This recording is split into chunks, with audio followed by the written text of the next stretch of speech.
السلام عليكم ورحمة الله وبركاته. في هذا الفيديو إن شاء الله غادي نحاولوا نديروا التتمة ديال سلسلة تصحيح سلسلة التمارين الخاصة بدرس ترتيب في المجموعة R لوغدور دون R. إذا غادي نجاوبوا على التمرين رقم 3 وحتى التمرين رقم 4 اللي غنشوفوه من بعد إن شاء الله. إذا تمرين 3 في سؤال واحد، المعطيات ديالو soit x et y deux réels tels que x strictement positif et y strictement négatif. Donc هنا عندنا x و y أعداد حقيقية، x موجب قطعا و y سالب قطعا. هنا وضعنا واحد العدد a 9x moins 4y sur 3x moins 2y. السؤال هو montrer que a appartient à l'intervalle ouvert de 3. غنبينو بأن a كينتمي للمجال المفتوح 2 3. إذا غنشوفو الطريقة كيفاش غنبينوها. بطبيعة الحال ملي كنقول a كينتمي للمجال المفتوح 2 3 بمعنى أن a محصورة بين العددين 2 و 3. إذا هذه هي الفكرة ديال هذا السؤال. Alors on va dire soit x et y deux réels tels que x strictement positif et y strictement négatif. Alors montrons que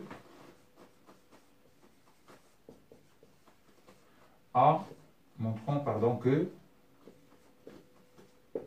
A appartient à l'intervalle ouvert de 3. نحاولوا نبينوا بأن العدد A ينتمي للمجال 2 3، c'est-à-dire montrons que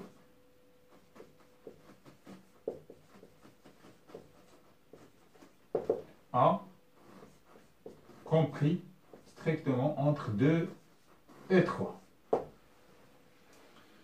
Alors, إذا باش نبين أن العدد A محصور ما بين 2 و 3 غنبين 2 الحوايج. غنبين أن A صغر من 3 وغنبين أن A كبر من 2. نكتبو هنا c'est-à-dire montrons que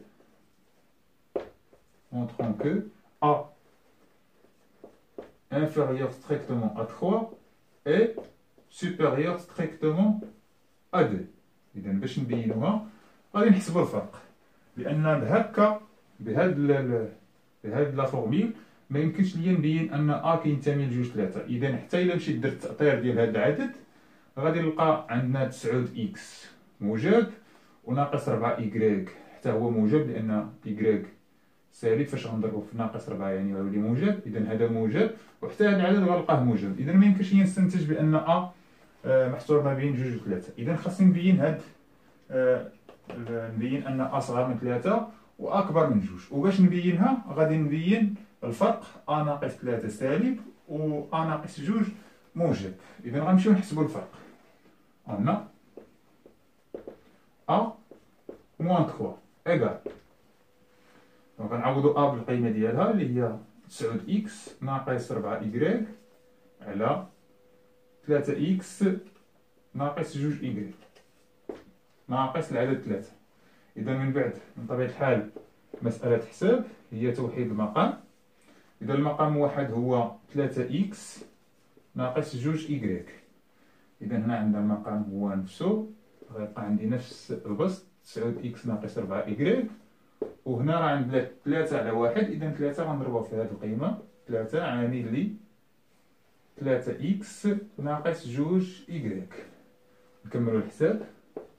إذا هنا 9x ناقص 4y ناقص 3 في 3x يعني ناقص 9x ثم ناقص 3 في ناقص 2y يعني زائد 6y على المقام اللي هو 3x ناقص 2y.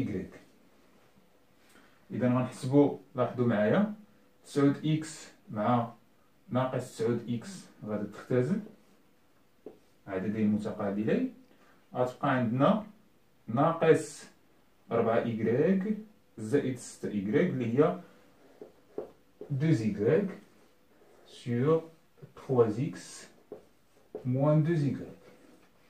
الوغ هذا هو المرحلة الأخرى في الحساب. غنمشيو دابا ندرسو الإشارة ديال البسط والإشارة ديال المقام. قلنا بطبيعة الحال باش ندرس الإشارة غنرجع للمعطيات. عندنا إكس عدد موجب و إكغيك عدد سالب. إذا نبداو بالبسط. عندنا إكغيك سالب، إكغيك strictement négatif, alors 2y elle est strictement négatif. إذا ضربت في عدد موجب، موجب في سالب كيعطيني عدد سالب. إذا هذا التأطير ديال البسط أو إشارة البسط. بالنسبة للمقام، إذا من هذه ممكن نستنتج التأطير ديال ناقص جوج إكغيك. دو موان 2y elle est بوزيتيف. ضربنا في عدد سالب، إذا هنا كيتقلب هذا الرمز. عدد سالب إلا ضربته في عدد سالب كيولي عدد موجب. هذا العدد السالب اللي ضربنا فيه هو ناقص واحد.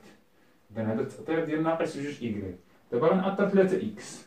أور أو بيان دوطخ باغ، من جهة أخرى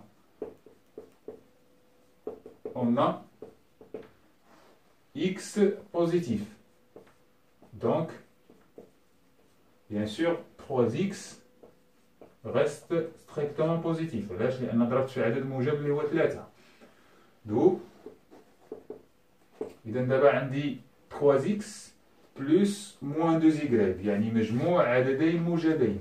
Donc 3x plus moins 2y, c'est-à-dire moins 2y, c'est un nombre positif, car somme de deux nombres positifs. مجموع عددين موجبين. إذا لاحظوا معايا، عندي المقام موجب وعندنا البسط سالب، خارج عددين، واحد سالب والمقام موجب كيعطيني عدد سالب. Par suite, donc 2y sur 3x moins 2y, c'est un nombre négatif.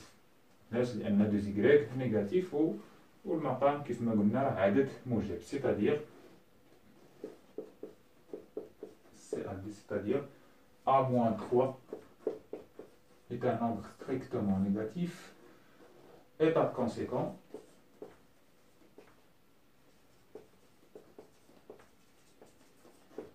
A est inférieur strictement à 3. إذا بينا الجزء الأول في السؤال، غنسميه رقم 1. غادي نمشيو نبينو الآن بأن A أكبر قطعا من جوج باستعمال نفس الطريقة اللي هي غنحسبو الفرق ونبينوه موجب. إذا هذا من بعد ما نحسبوه. نجاوبو الآن على الجزء الثاني من هذا السؤال.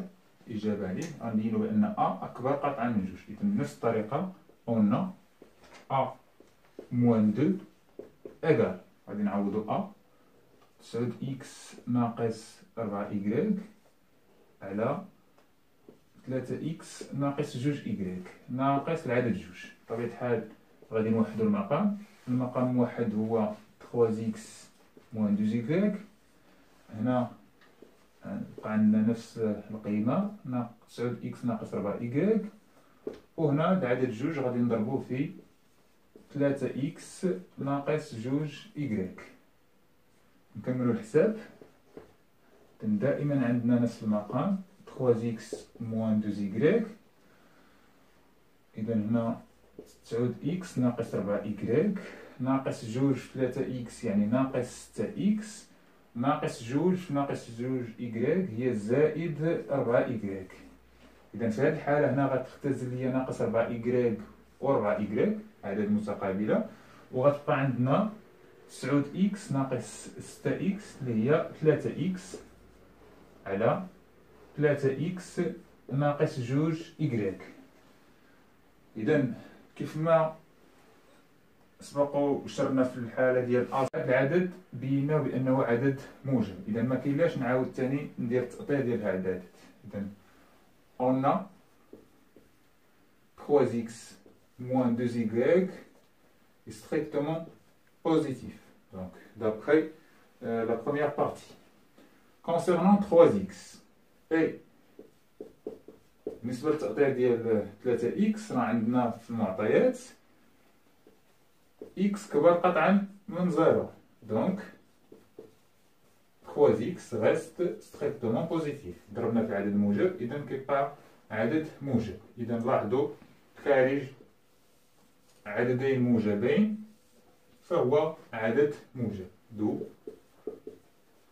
Donc 3x sur 3x moins 2y strictement positif. C'est-à-dire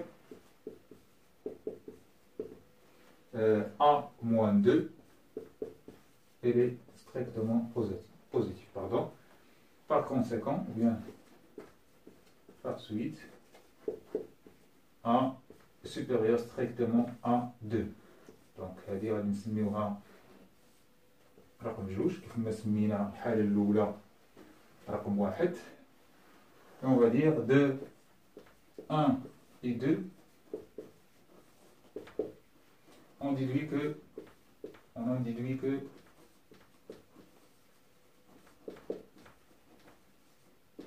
A compris entre 2 et 3. Et alors,